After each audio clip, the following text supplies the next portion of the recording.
স্বামী বিবেকানন্দের একটি প্রিয় ভজন গাইব বৃন্দাবনে যাবার পথে। অত্যন্ত মূল্যবান এই ভজন। এই ভজনটি স্বামী বিবেকানন্দের জীবনে তার ভাবনার মধ্যে একটা পরিবর্তন এনেছিল।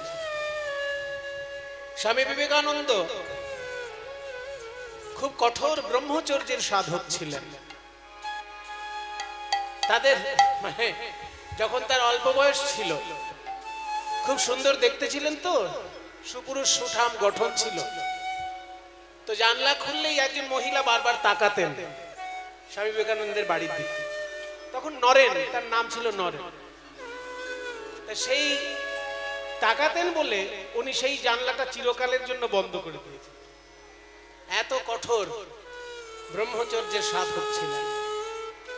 তারপর যখন সারা পৃথিবী কাঁপিয়ে দিলেন, আমেরিকায় গিয়ে বেদান্ত দর্শনের ধ্বজা উড়িয়ে বেদান্ত দর্শন সারা পৃথিবীতে ঘোষণা করলেন।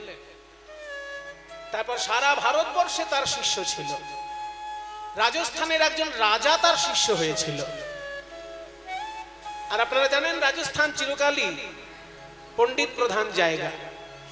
রাজস্থান আর পাঞ্জাব, এই দুটো রাজ্য ভারতবর্ষের মধ্যে খুব গুরুত্বপূর্ণ রাজ্য।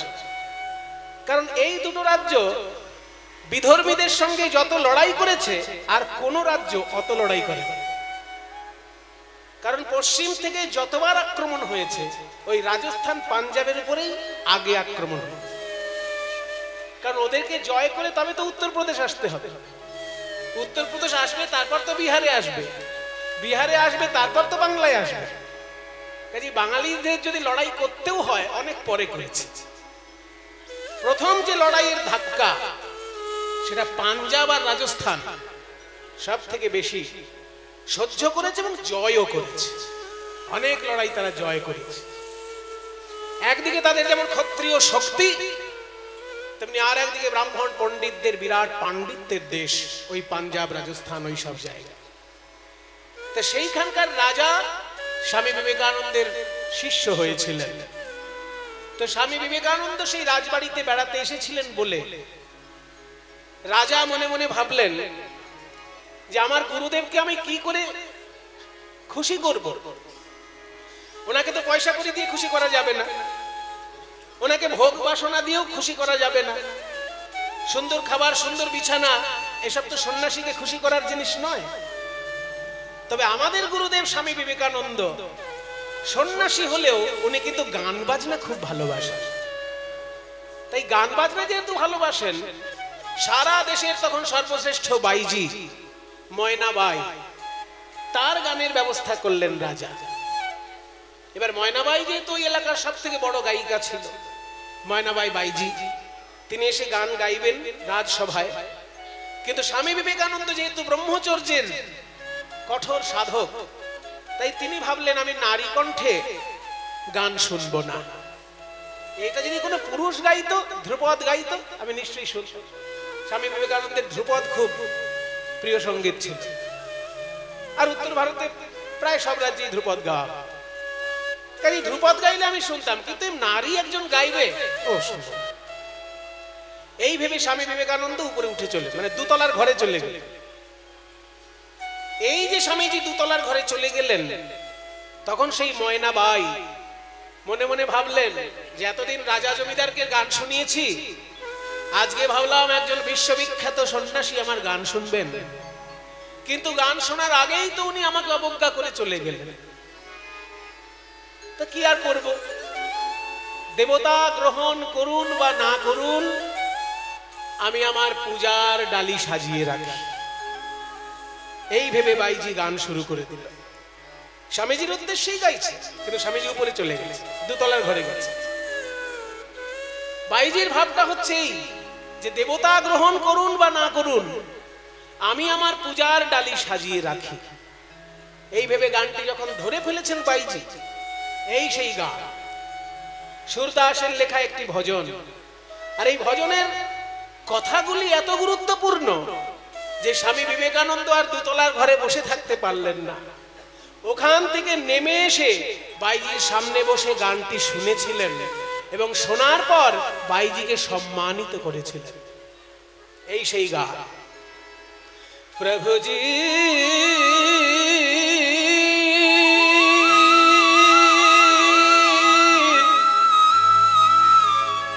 हो प्रभुजी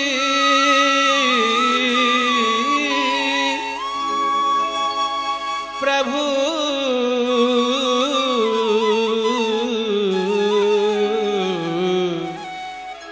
प्रभुजी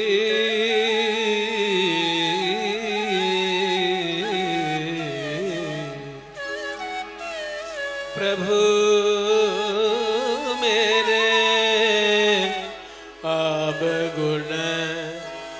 चितनाधर मानेटा की प्रभु मेरे मेरे माने आमार अवगुण गुण एर उल्टो अवगुण माने दोष अवगुण चितनाधर आमार चित्ते আর ধরছে না এত বেশি দোষ করে ফেলেছি এত বেশি পাপ আর দোষ করেছি আমার মনের মধ্যে আর রাখার জায়গা নেই प्रभु मेरे अवगुण चितनाधर तो भगवान बोलছে তোমার এত দোষ করেছো যে মনে রাখার জায়গা নেই তো আমাকে ডাকার সাহস হলো কি করে ডাকার সাহস ভক্তগণ দিয়েছে ভক্তগণ বলেন তুমি নাকি সমদর্শী ওইটা শুনে আমার সাহস হয়েছে তুমি যদি সমদর্শী হও তাহলে তো আমাকেও কৃপা করবে তুমি তো শুধু পুণ্যবান ভাগ্যবানকে কৃপা করবে তা নয় আমার মতো দোষী যারা তাদেরকেও তো তুমি কৃপা করবে কারণ তুমি যে সমদর্শী আমি দোষী আর তুমি সমদর্শী समदर्शी है नाम तिहारो समदर्शी है नाम तिहारो चाहो तो पार करो चितना ओ प्रभु मेरे अपगुना चितना धरो ओ प्रभु मेरे अपगुना चितना धरो चितना धरो चितना धरो चितना धरो चितना धरो चितना धरो चितना धरो ओ प्रभु मेरे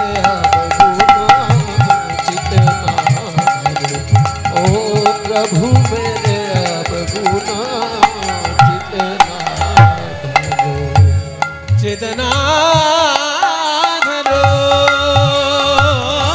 प्रभु मेरे अपगुना प्रभु मेरे अपगुना प्रभु मेरे अपगुना प्रभु मेरे अपगुना प्रभु मेरे अपगुना चितना धरो प्रभु मेरे अपगुना चितना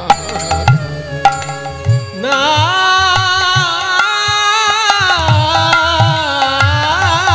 धरो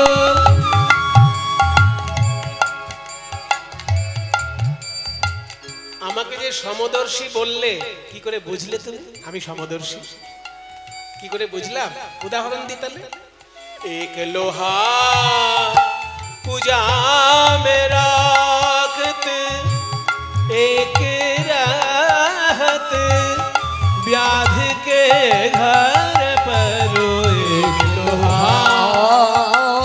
पूजा में राखत एक रहत व्याध के घर पर एक लोहा पूजा में राखत एक रात व्याधि के घर पर एक लोहा पूजा में राखत একটা লোহার কাটারি পূজোর মন্দিরে আছে ঠাকুরের ফল কাটছে আর একটা লোহার কাটারি মাংসের দোকানে আছে নির্বিচারে জীব হত্যা করছে। তাহলে একটা কাটারি পুজোর মন্দিরে ফল কাটছে, আর একটা কাটারি নির্বিচারে জীব হত্যা করছে মাংসের দোকানে। তাহলে দুটো কাটারি যদি পরশ পাথরের কাছে যায়, পরশ পাথর কি বলবে আমি শুধু মন্দিরের কাটারিটাকে সোনা করব, আর ওই মাংসের দোকানের কাটারিকে সোনা করব না? পরশ পাথরের কাছে পৌঁছতে পারলে মন্দিরের কাটারিও সোনা হবে, আর ওই ব্যাধের কাটারিও সোনা হয়ে যাবে। एक रहत व्याध के घर पर पारस के मन दुविधा नहीं है, पारस के मन दुविधा नहीं है, पारस के मन दुविधा नहीं है, पारस के मन दुविधा नहीं है, दोनों एक कांचन करो चितना नाधरो नाधरो नाधरो नाधरो नाधरो प्रभु मेरे अवगुण, प्रभु मेरे अवगुण, प्रभु मेरे अवगुण, प्रभु मेरे अवगुण चितना, ओ प्रभु मेरे अवगुण।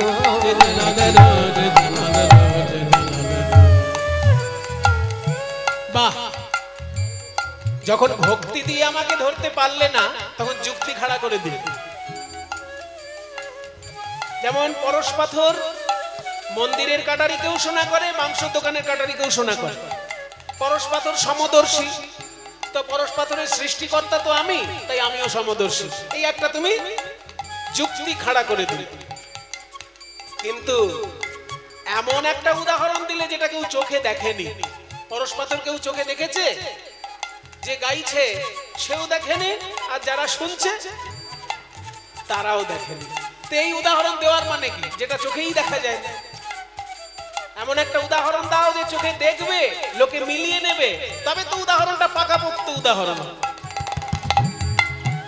বলে এইবার সেই রকম উদাহরণ দিচ্ছি যে মিলিয়ে নেওয়া যাবে। एक नदिया एक नार कहावत,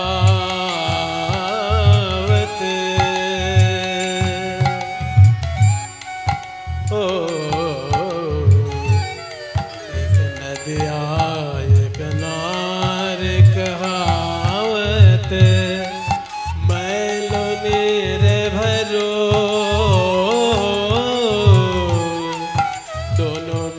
जब एक बरना भयो, गंगा सुरसुरी नाम धरो, गंगा सुरसुरी नाम धरो। উদাহরণ দেওয়া হলো এমন একটা এবার যে সবাই মিলিয়ে নিতে পারবে। এক নদিয়া,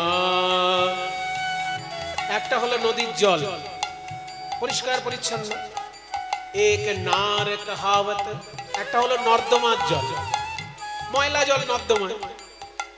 একটা পরিষ্কার জল নদী, একটা নর্দমার ময়লা জল।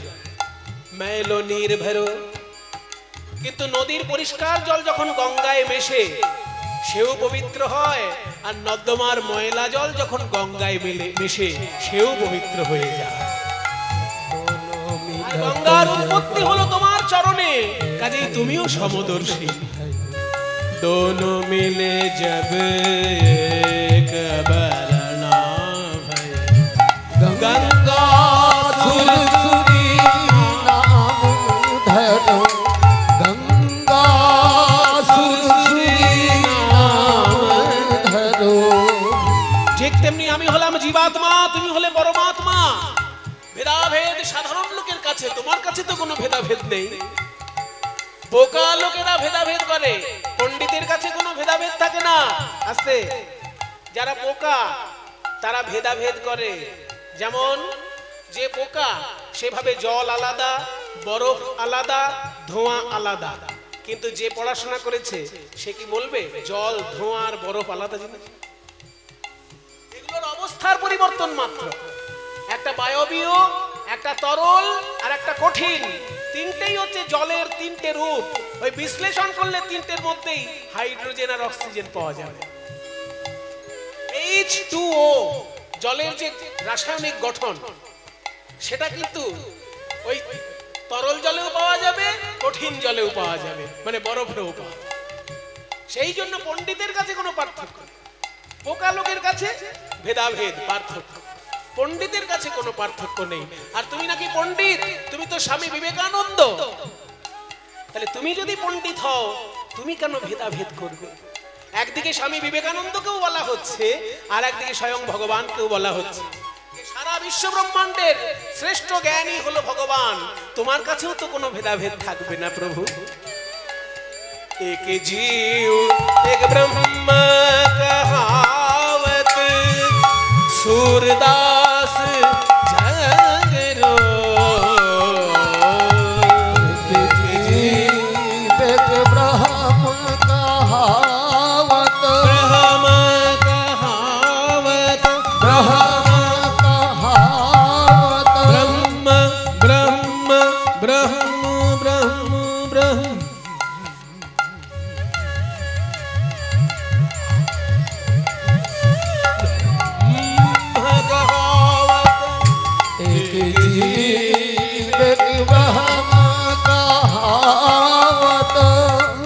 सूरदास झगरो अज्ञानी से भेद होवे, अज्ञानी से भेद होवत है। যারা অজ্ঞান তারা ভেদাভেদ করবে, জ্ঞানীর কাছে ভেদ নয়। अज्ञान से भेद होवे, तुम ज्ञानी काहे भेद करो, ज्ञानी काहे भेद करो। ओ प्रभु मेरे अवगुणा, प्रभु मेरे अवगुणा, प्रभु मेरे अवगुणा, हरि बोल हरि बोल हरि बोल हरि बोल हरि बोल हरि बोल हरि बोल। प्रभु मेरे अवगुणा,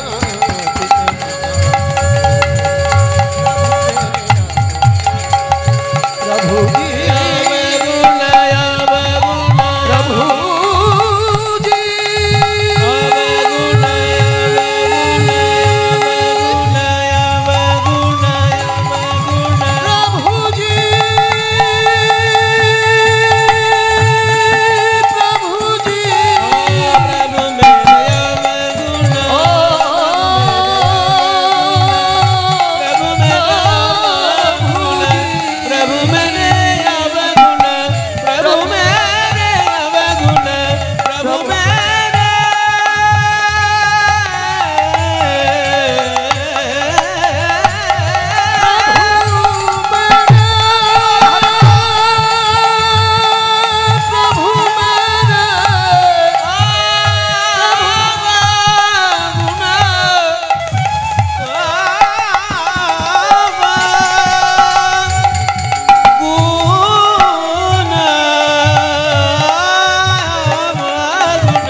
प्रभु मेरे अवगुणा, प्रभु मेरे अवगुणा, जितनाधरो जितनाधरो जितना जितनाधरो जितनाधरो जितनाधरो जितनाधरो जितनाधरो जितनाधरो।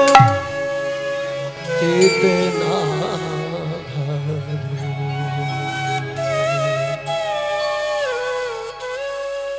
গানটি যখন শেষ হলো, স্বামী বিবেকানন্দ কত বড় কাজ করেছিলেন জানেন? নিজের মাথার পাগড়িটা খুলেছিলেন। ওই মাথার পাগড়িটা খুলে বাইজির কাছে হাত জোড় করে বলেছিলেন যে এতদিন আমার ভিতরে ভেদাভেদ ছিল, যে আমি সন্ন্যাসী, আমি যার তার গান শুনবো না, কিন্তু তোমার এই গান শোনার পর আমার সব ভেদাভেদ দূরে গেল। আজ থেকে আমি প্রকৃত সন্ন্যাসী হলাম। নিজের মাথার পাগড়ি খুলে স্বামীজি সম্মান করেছিলেন ওই বাইজির গানটিকে। কারণ গানের লেখক যিনি, তিনি হলেন বৃন্দাবনের সাধক সুরদাস। তার দুটি চোখ ছিল না, কিন্তু তার জ্ঞানের নেত্র ছিল, তার ভক্তির নয়ন ছিল। তাই অন্ধ সুরদাস কিন্তু লিখেছেন এত সুন্দর ভজন, প্রভু মেরে অবগুণ চিত না ধরো, সমদর্শী है नाम तिहारो, चाहो तो पार करो। স্বামী বিবেকানন্দের প্রিয় ভজন।